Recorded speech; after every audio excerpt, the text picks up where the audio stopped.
নমস্কার বন্ধুরা, শুভ সকাল সবাইকে। তো আমি এই চ্যানেলটাতে নতুন কাজ শুরু করেছি। তো তোমরা যদি সবাই আমাকে সাপোর্ট করো, আমার চ্যানেলটাকে সাবস্ক্রাইব করো, আমার জন্য আমার অনেকটা ভালো লাগতো।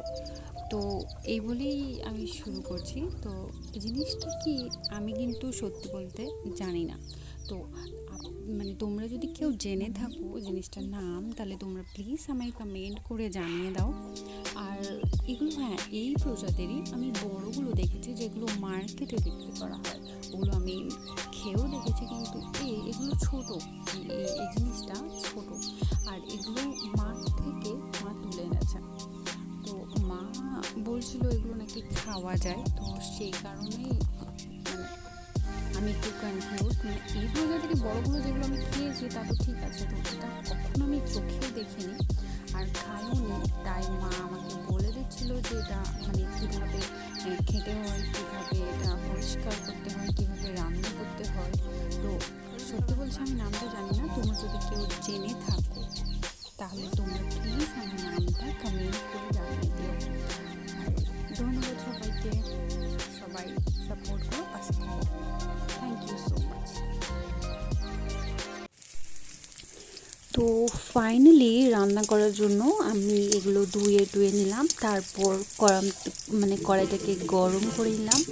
আর সেই গরম কড়াইয়ে তেল ঢেলে পেঁয়াজ রসুনগুলো ভালো করে একটু লাল লাল ভাব করলাম। তারপর ইয়েটা দিয়ে দিলাম, ছত্রাক জাতীয় যে জিনিসটা সেটা দিয়ে দিলাম।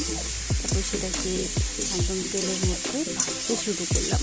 তো দেখা যাক কেমন রান্না হয়, কি টেস্টটা কেমন হয়, আমি খেয়ে বলবো। তো আমি বড়গুলো যেগুলো খেয়েছি সেগুলো খেতে সুস্বাদু, দারুণ টেস্ট। তো তোমরাও সাথে থাকো আর দেখতে থাকো। তো এগুলোকে একটু ভাজার জন্য তো একটু ভালো করে খাচ্ছি, যাতে এগুলো পেঁয়াজ রসুনগুলো মিক্সড হয়ে যায়। আর আমরা বাড়িতে উনুনে রান্না করি, গ্যাসে রান্না হয় না, কারণ গ্যাস তো বাড়িতে নেই। তো গ্যাসে কোথায় রান্না হবে, বা উনুনেই রান্না করি। তো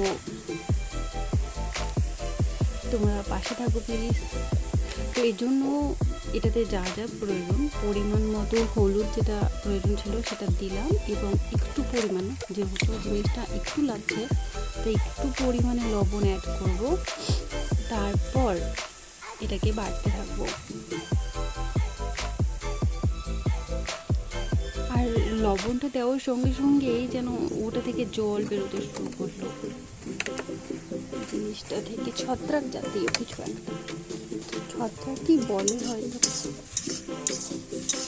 আমাদের সাঁওতালি ভাষায় এটাকে উট বলে। এটা মাঠের মধ্যে হয়ে থাকে। মা বলছে বৃষ্টি হলেই নাকি এগুলো জন্ম হয়।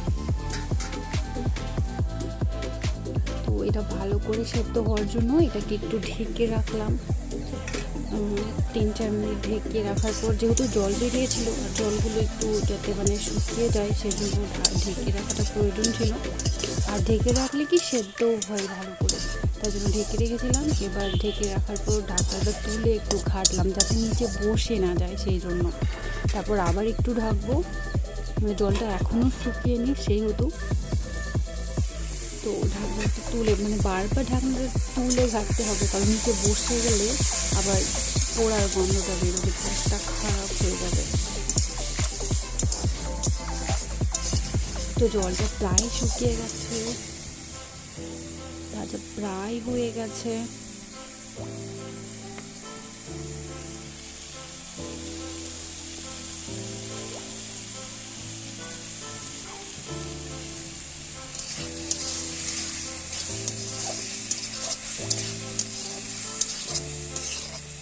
দেখে তো দারুণই লাগছে, টেস্ট তো ভালো হবে বুঝি।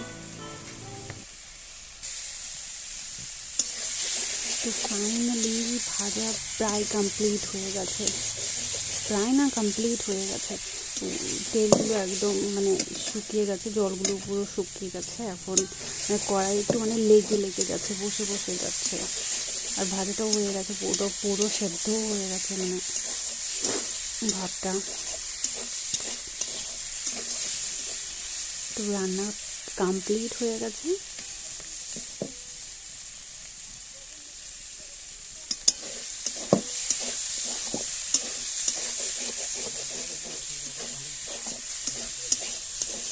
আর তোমরা যারা যারা ভিডিওটাকে দেখছো দয়া করে প্লিজ চ্যানেলটাকে লাইক করে দাও আর সাবস্ক্রাইবও করে দাও।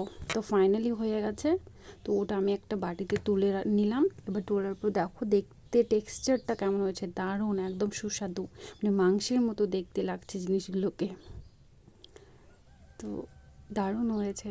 Thank you so much everyone.